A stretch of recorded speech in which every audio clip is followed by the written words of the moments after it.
Lombok Bismillahirrahmanirrahim. Tengah, Laras Pos. Assalamualaikum Dalam rangka warahmatullahi untuk pemulihan wabarakatuh. ekonomi global, Teman-teman Kepala media, Negara mengajak fokus bebenah saya perkuat bersama kerjasama dengan terkait Pak APEC Wamenlu, untuk Pak bangkit Mahendra bersama, Siregar, tumbuh bersama, Dirjen dan Asia berkelanjutan. Pasifik Pak Abdul Qadir, dan juga Dirjen Perundingan Perdagangan Internasional Saudara Brisjat Miko berkesempatan untuk mendampingi Bapak Presiden menghadiri KTT APEC yang dituan rumahi oleh New Zealand.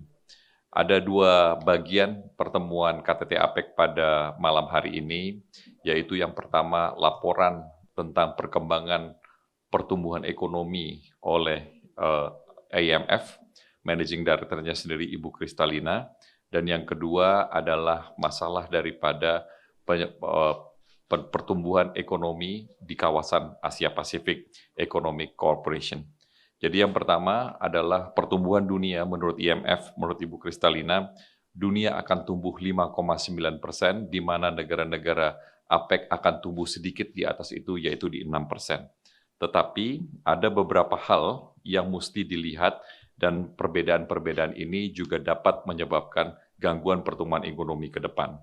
Yang pertama adalah perbedaan masalah vaksin. Jadi standarisasi vaksin ini masih menyebabkan movement of natural person atau perpindahan manusia itu menjadi terkendala.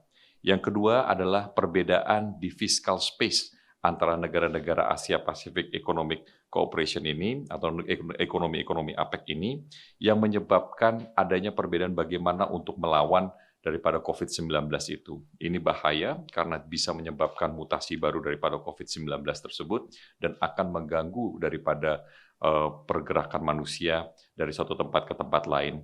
Dan ini juga bisa melihat daripada perbedaan-perbedaan ekonomi, yaitu tentang global supply chain, di mana permintaan pada saat recovery COVID-19 diperkirakan akan jauh lebih tinggi daripada supply. Dan ini baru akan ketemu equilibriumnya pada middle atau pertengahan tahun 2022. Di samping itu juga, Bapak dan Ibu, beliau juga mengingatkan ada 3 poin penting yang menjadi prinsipal daripada pertumbuhan ekonomi baru tersebut, yaitu adalah vaksinasi, vaccinate, calibrate, dan juga accelerate. Jadi vaksinasi yang pertama seperti sudah utarakan, kita perlu mengadakan vaksinasi yang menyeluruh. No one is safe until everyone is safe. No one is vaccinated until everyone is vaccinated. Yang kedua adalah kalibrasi tentang ekonomi policy di kawasan. Karena ini penting untuk menyebabkan pertumbuhan daripada perdagangan dan pertumbuhan daripada perekonomian. Dan juga adalah akselerasi daripada reform. Bagaimana transformasi ekonomi dari ekonomi biasa menjadi ekonomi digital dan juga transformasi menjadi ekonomi sustainable atau ekonomi berkelanjutan dan ekonomi hijau. Ini adalah bagian yang diutarakan oleh IMF. Adapun intervensi dari Bapak Presiden ada beberapa hal yang penting. Yang pertama adalah mobilitas yang penting di kawasan untuk supaya terjadi. Oleh sebab itu, vaccinated travel lane di APEC ini, di negara-negara APEC ini mesti segera berjalan dan kita akan menyelenggarakan bagaimana protokol untuk perjalanan ini sudah berjalan dan banyak negara di Asia Pasifik ini sudah menjalankan, misalnya seperti Indonesia dan Malaysia, Singapura dengan beberapa negara dan juga negara-negara APEC lainnya. Yang kedua, Bapak Presiden mengintervensi masalah ekosistem daripada rantai pasok.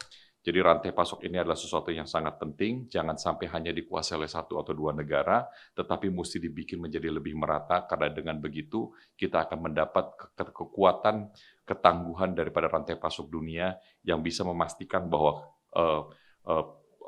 perdagangan daripada obat dan vaksin COVID-19 ini sebagai awal bisa dinikmati oleh seluruh negara di kawasan.